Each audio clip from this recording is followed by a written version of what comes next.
दोस्तों साथियों, समय कितना विपरीत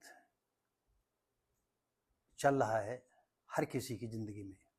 और सबसे बड़ी स्थिति तब खराब हो जाती है जब वयोवृद्ध माँ बाप जीवन का एक एक क्षण अपने बच्चों के लिए लगाते हैं, आगे बढ़ने के लिए लगाते हैं। उसी दौरान जो है बच्चे काल बन जाते हैं।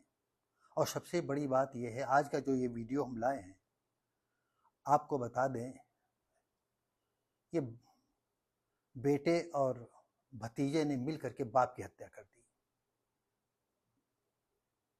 साथियों, सोचिए कि कौन सा समय आ गया है। बच्चे काम करना नहीं चाहते हैं।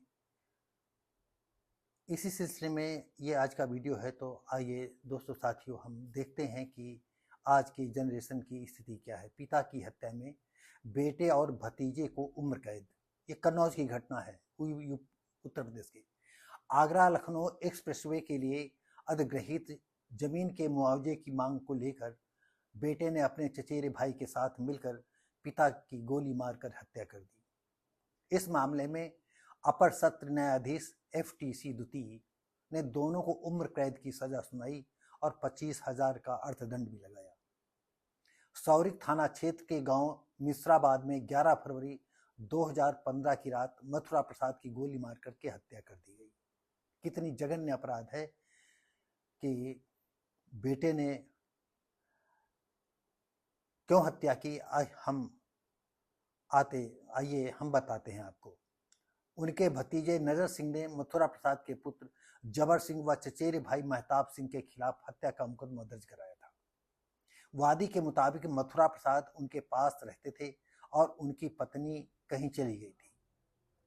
जबर सिंह अपने पिता से अलग रहता था। मथुरा प्रसाद के पास 28 बीघे जमीन थी और एक्सप्रेसवे में कुछ जमीन अधिग्रहित होने के कारण उनका मुआवजा भी मिला था। सारी जड़ जो है ये मुआवजा था कि जो जमीन एक्सप्रेसवे में आई और उसका पैसा मिला। और ये रात दिन बच्चों के खटकता रहा कि कितनी जल्दी आया और कितनी जल्दी हम बाई प्रिंस जिंदगी जिए और पैसा खर्च हो जाए, फिर उसके बाद हम नट बढ़िया की तरह इधर उधर मुंह ताकते घूमे। लेकिन बच्चों को बर्दाश्त नहीं हुआ, अपने भतीजों को मिला लिया। भतीजा भी वैसे लाखैरा होगा जो इसने जरा से नहीं कहा पिता की संपत्ति आज नहीं तो कल तो तुमको मिलेगी, पिताजी कहीं उड़ा थोड़ी देंगे। रात में जो मेहताब मथुरा प्रसाद से मुआवजे की रकम मांगने लगा तब उन्होंने मना कर दिया। मथुरा प्रसाद ने मुआवजे की रकम को मना कर दिया। दोनों में विवाद हुआ और इसके बाद बेटे और भतीजे ने मिलकर के गोली मार दी। अब और क्या होगा। हर आदमी आज पैदा होता है, आंखें खोलता है, आंखें खोलने के बाद वो कार, बंगलों, एरोप्लेन में उड़ना चाहता है। ये कोई बुरी बात नहीं, सब कोई उड़ना चाहता है। लेकिन इसके लिए तुम्हारा भी कर्तव्य बनता है कि तुम भी कुछ करो और अपनी कमाई के बलबूते पर जो है आसमान की बुलंदी पे पहुंचो। लेकिन तुम कुछ करना नहीं चाहते हो। बाप ने 28 बीघे जमीन में कुछ बेच लिया, अब तुम्हारी झला रोटी खाओगे। अब उम्र कैद के बाद आओगे तो ये दुनिया बदली हुई नजर आई होगी, बिल्कुल बदली एकदम से। आपके बच्चे जो है जब सुनेंगे कि अगर आपके ही तरह निकल गए तो कहेंगे हमारे बाप ने ठीक किया था, हमारा बाबा ऐसा था, वो पैसे नहीं दे रहा था, जमीन बेच करके गुलचर्रे उड़ा रहा था। अब ये तो है कि किसी की जेब में पैसे आ जाते हैं, 2-4, 10 रुपया, 100, 200 रुपया, 1000, 2000 कहीं तो खर्च करने की उसकी जिज्ञासा होती है। क्योंकि सारी जिंदगी अपने बच्चों के लिए पालते पालते उसकी कमर पहले ही झुक जाती है, उसके अरमान पहले ही धूल धरित हो जाते हैं। तो कभी कभी हो सकता है कि खाने पीने में सोचता हो आज हम ये खा लें, आज वो खा लें, आज वो खा लें। बच्चों की जिंदगी में कुछ नहीं कहा तो जमीन बिकी है, लाओ थोड़ा खा लें। वैसे भी हम क्या करेंगे, बच्चे सब कोई रास्ते में नहीं चल रहे हैं, उठपटांग चल रहे हैं। ऐसी सिचुएशन में पैसे को, क्योंकि जिंदगी भर जो पैसे संचय करके चला है तो लास्ट तक वो संचय करके उसकी प्रवृत्ति नहीं जाती। और जिसका पैदा होते ही ऐसे लोगों से संबंध बन जाता है जो पैसा आया फर फर करके उड़ा देना, और फिर माँ बाप की तरफ कोई मुंह ताकना और झूठा ब्लेम लगाना। पेट दर्द है, हम डॉक्टर को यहाँ नहीं दिखाएंगे, वहाँ दिखाएंगे, और डॉक्टर वो 2000 फीस लेता है, आने जाने में 4000 रुपये खर्च हो जाएंगे, तो 10,000 यही खर्चा हो गया, दवाओं के 20,000 खर्चा हो गया। इस तरह अपने माँ बाप को ठगा करते हैं। ये आपको बता दें, एक घर छोड़ करके हर 2, 3, 4, 5 घर में, यानी कम से कम 9 घर छोड़ करके आपको हर घर एक जो 10वां घर मिलेगा। इस तरह की घटनाओं के लिए जो है वो मानसिकता पैदा हो रही है। और सबसे बड़ी बात यह है कि हम आपको और बता दें, हमने कई वीडियो में यह घटना बताई है, 2 शब्दों में बताना चाहते हैं। लखनऊ का किस्सा है। आज से 2 साल पहले या 2.25 साल पहले एक कर्नल थे, उनकी बीवी बीमार रहती थी और उन्होंने बहुत ही अपना एम्पायर खड़ा किया था अपनी मेहनत मशक्क़त से, और अपने बच्चों को उन्होंने अच्छा पढ़ाया लिखाया था, अमेरिका में सेटल थे। कर्नल की बीवी बराबर अपने बच्चों को फ़ोन करती थी, बेटा तबीयत खराब रहती है, आ जाओ बेटा एक बार देख लें, पता ना ज़िंदगी कोई भरोसा नहीं। और रटते रटते उसकी जो कर्नल की पत्नी थी वो मर गई, लेकिन बच्चे नहीं आए। बच्चों को सूचना दी गई। आप जानते हैं कि अब तो फ्रीजर मशीनें आने लगी हैं जिनमें लाश रखी जाती है। देर सवेर जब बच्चा लौटा तो एक ही बच्चा आया। बाप ने सिर्फ इतना पूछा, बेटा बड़ा कल? हाँ, वो नहीं आए। उन्होंने ज़्यादा भी नहीं पूछा, बस इतना जान गया कि नहीं, अब नहीं आएगा तो अब लाश रखने से कोई फायदा नहीं है। अंतिम क्रिया की, सब काम निपटाया, बेटा जाने को तैयार। अब उनमें इतनी जिज्ञासा थी, इतना हृदय जो है झंझावात चल रहा था, तूफान हृदय में चल रहा था कि बेटा माँ के मृत्यु पर भी नहीं आया है। इसका पूछे तो वो क्या कारण है, ऐसी कौन सी बला आ गई, कौन सी स्थितियां जो है उल्टा घटित हो गई जिसकी वजह से हमारा बेटा अमेरिका से नहीं आ पाया अपनी माँ को देखने के लिए। उन्होंने पूछा, बेटा अब बात तो बताओ क्यों नहीं आ पाए? कहा, भैया कह रहे थे अम्मा मर गई हैं, मम्मी मर गई तो तुम चले जाओ, जब पप्पा मर जाएंगे तो हम चले जाएंगे, तो तुम्हारा आने जाने का किराया बाद में बच जाएगा, अब तो हमारा किराया बच जाएगा।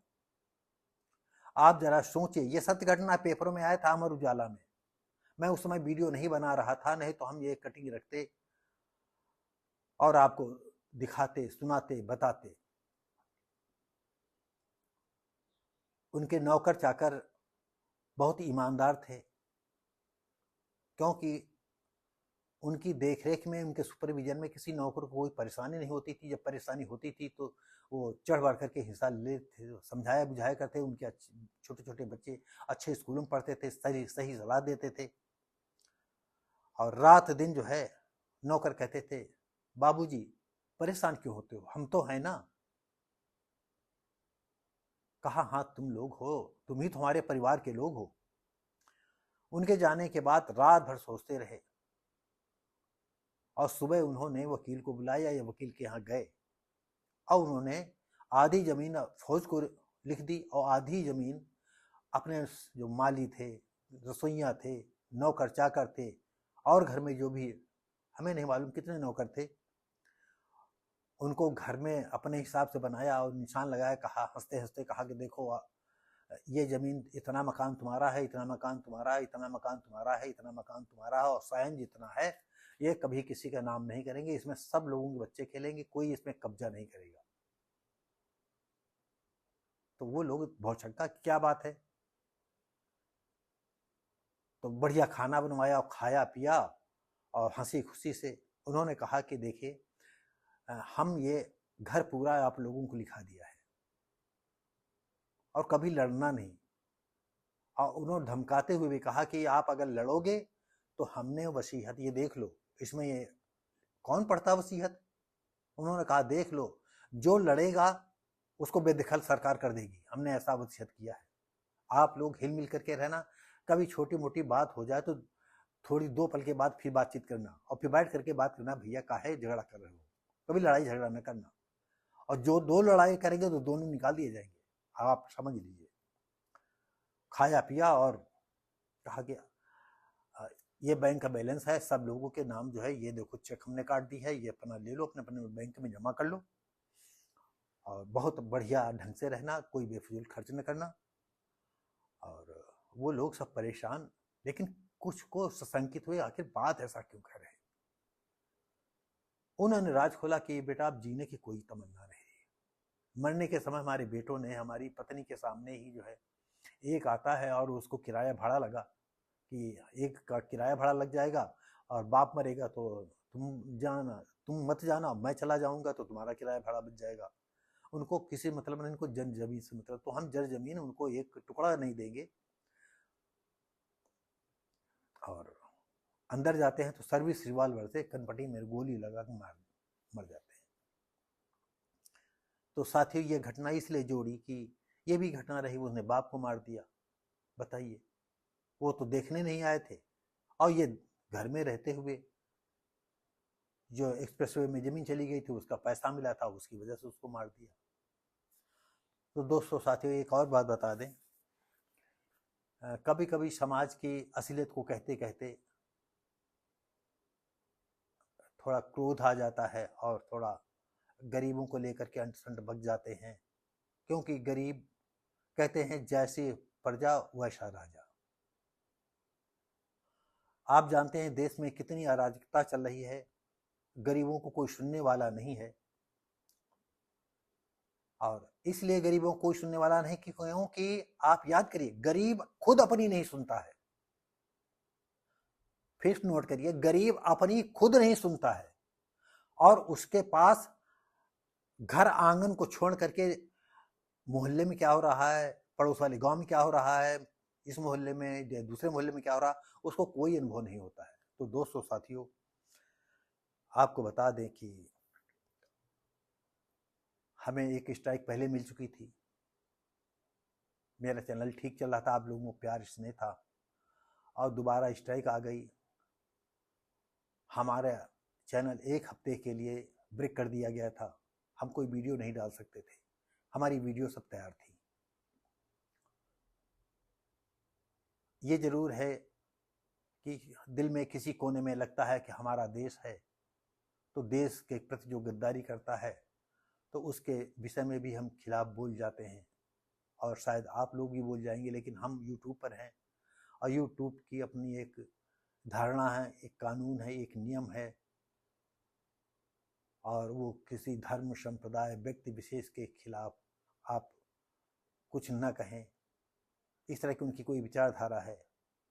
तो मैंने तो सोचा एक वीडियो डाला, और मैं योगी जी का था, उसमें वे फल फ्रूट में जो है बंद किया था।